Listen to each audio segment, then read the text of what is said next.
coming to church for salvation, not for fashion, but because we're getting caught up with social media and people, making videos and comments. And so now we go down the rabbit hole. But I believe that, again, like that's your creativity. That's who you are. That's you don't want anyone to subtract that from you, because then you're less of being who you are. If you start doing what everybody and the masses call for you to do, you're not yourself anymore. You're not your authentic self anymore.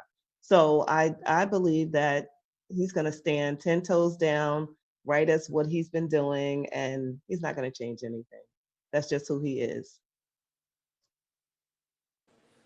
So you touched on something there, and I want to pivot this question to Dr. Angeline about morality, right?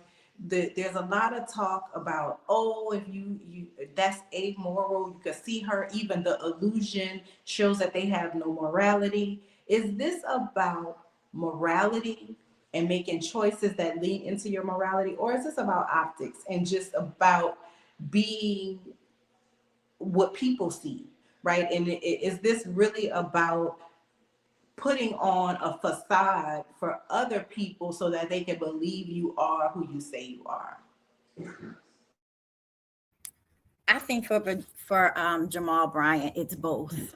When you look at his history, his background, cheated on his wife, got another woman pregnant, wanted to pay for an abortion for another woman, like all of this stuff that came out, and he sets himself up.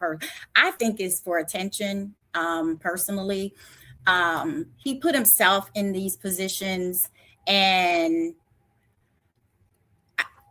does it make it right that everybody's coming for him, coming after him? No, it doesn't make it right. But I feel like Pastor Jamal does a lot of this. I've heard him say some things, and I'm like, where is that in the word? Right. And so I do feel like for him, it is more about a brand. And so I think for him, it's a little of both. And when you have a wife that, I just was listening, as I said, I was listening to some things before joining this. The men, I said, oh my God, this is horrible. They're not concentrating on her as a woman of God. They're looking at her having a BBL, how she flaunts this, how she does this. And again, I think they put themselves and they keep themselves in the spotlight for criticism, and they allow themselves to be in it. I think they like it personally. And you know what? They probably do, because part of how they make their money is being public figures, right? Part of all of this is them monetizing their personal brands so that they can make money. And I mean, we can't shun that too much on Fly Nubian Money, because that's what we're talking about all the time. Ways to monetize, ways to use what you have to get what you want and need. So in that case, I mean, I guess you clock right where we at, Pastor Jamal. For those of you that are maybe just joining or joining late, we are talking about the controversial dress that Dr. Carrie Bryant wore to the gala. That was a fundraiser for the United Negro College Fund in Atlanta. They raised $4 million, but as you can see, all it really did was elicit